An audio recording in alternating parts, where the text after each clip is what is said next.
مصر کے اندر حضرت موسیٰ علیہ السلام نے ایک کبتی کو تھپڑ مار دیا تھا۔ قرآن مجید کے دامن میں یہ واقعہ موجود ہے۔ تو آپ کی جلالت اور آپ کے زور کی تاب نہ لاتے ہوئے وہ وہیں ڈھیر ہو گیا اور اس کی موت واقع ہو گئی۔ تو مصر کے حالات کشیدہ ہو گئے اور حضرت موسیٰ علیہ السلام کو مصر چھوڑنا پڑا۔ تو وہ شہر مدین کی جانب جا رہے تھے کہ راستے کے اندر ایک کنواں تھا، وہاں کچھ لوگ اپنے جانوروں کو پانی پلا رہے تھے۔ تو حضرت موسیٰ نے دیکھا کہ دو پردہ دار خواتین ہیں، وہ اپنے جانوروں کو ایک سمت لیے کھڑی ہیں۔ سمجھ گئے کہ مردوں کے ہجوم میں آنا نہیں چاہ رہی، ان کا حیا مانے ہے۔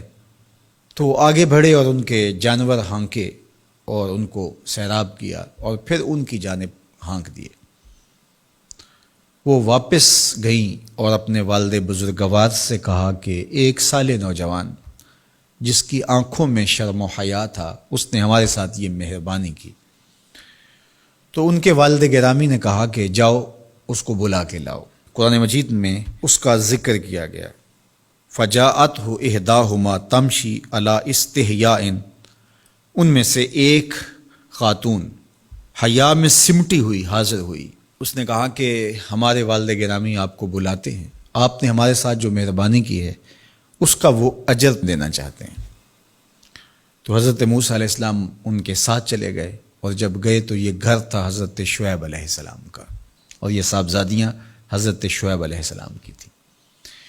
تو اس خاتون کا شرم و حیا کے ماحول میں حضرت موسیٰ علیہ السلام کو یہ کہنا اور چل کے اس انداز سے آنا، قرآن نے اس کی حکایت بیان کی ہے۔ تو خدا کو پسند ہے کوئی خاتون حیا کے ماحول میں آئے تو اللہ اس کی آمد کو اور اس کے آنے کو قرآن کا عنوان بنا دیتا ہے، اور قرآن کی حکایت بنا دیتا ہے کہ جو خاتون حیا کے جوہر کی مالکہ ہو وہ اللہ کو کتنی اچھی لگتی ہے۔ اللہ اکبر۔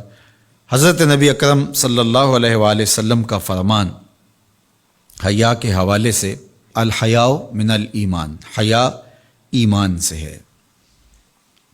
تو جتنے بھی ایماندار لوگ ہیں وہ پھر حیا کے جوہر سے مزین ہوں گے، مالا مال ہوں گے۔ آپ دیکھ لیجئے سب سے بڑے ایماندار تو میرے اور آپ کے آقا مولا ہیں، اور حضور کمواری لڑکی سے زیادہ حیادار تھے۔ باقی حضور کے اصحاب دیکھ لیجئے، ان کا حیا، اور حضور کی ازواج مطہرات کا حیا دیکھیے۔ ام المومنین حضرت عائشہ رضی اللہ تعالی عنہا فرماتی ہیں کہ حضور کا جب وصال ہوا اور حضور میرے حجرے میں دفن ہوئے، تو میں جب حضور کی قبر انور پہ جاتی تو معمولی چادر اوڑھ کے چلی جاتی، اس خیال سے کہ میرے شوہر ہیں۔ پھر حضرت ابوبکر صدیق رضی اللہ تعالیٰ عنہ کا وصال ہوا تو وہ بھی ساتھ دفن ہو گئے، تو میں پھر بھی اسی حالت میں جاتی، اور میں سوچتی کہ ایک میرا شوہر ہے اور دوسرا میرا والد ہے۔ کہا پھر حضرت عمر رضی اللہ تعالیٰ عنہ کا انتقال ہوا اور وہ بھی ساتھ مدفون ہوئے۔ تو حضرت ام المومنین فرماتی ہیں کہ اب جب میں جاتی تو میرا جانے کا انداز مختلف تھا۔ فواللہ ما دخلت الا وانا مشدودۃ علی ثیابی حیاء من عمر۔ کہا اب جب بھی میں جاتی تو خوب اوڑھنی اوڑھ کے اور چادر لے کے جاتی، مجھے عمر سے حیا آتی۔ یہ ام المومنین کا انداز زندگی ہے۔ مخدرات اسلام کو اس سے سیکھنا چاہیے۔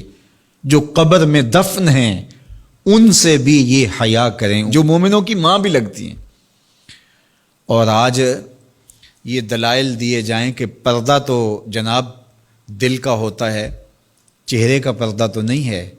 باقی کسی کو اپنی آنکھ میں شرم پیدا کرنی چاہیے۔ عورت کو کیا ضرورت ہے کہ وہ اپنے آپ کو ڈھانپ کے رکھے؟ اب ام المومنین کا عمل یہ ہے کہ فرماتی ہیں کہ میں اپنے آپ کو خوب سمیٹ کے جاتی حیاء من عمر۔ عمر قبر میں ہیں لیکن ام المومنین فرماتی ہیں مجھے پھر بھی حیا آتی۔ اور حضرت سیدہ طیبہ طاہرہ حضرت فاطمہ تو زہرا رضی اللہ تعالی عنہا نے کہا کہ عورت کے لیے بہترین پردہ یہ ہے کہ اس کو کوئی غیر مرد نہ دیکھے اور وہ غیر مرد کو نہ دیکھے۔ تو جب یہ ہمارا دین ہمیں سکھاتا ہے اور حیا کا یہ سبق دیتا ہے، بڑوں سے حیا کرنے کی تلقین کی گئی، اللہ سے حیا کرنے کی، اس کے رسول سے حیا کرنے کی تلقین کی گئی۔ صحابہ فرماتے ہیں بعض اوقات ہم کچھ پوچھنا چاہتے ہوتے تھے اور حضور کے حیا کی وجہ سے ہم ایک عرصہ تک وہ بات نہیں پوچھ پاتے تھے۔ آج دادا کے سامنے بچے جس طرح بات کرتے ہیں اور جس طرح بچوں سے حیا کا جوہر ختم ہو گیا ہے اور اس کو وہ تہذیب نو کا کرشمہ سمجھتے ہیں اور جدید دور کی کرامت سمجھتے ہیں، یہ دور جدید کی کرامت نہیں ہے، یہ جاہلیت ہے۔ بڑوں کا احترام اور بڑوں کی عزت یہ زندگی کا جمال ہے۔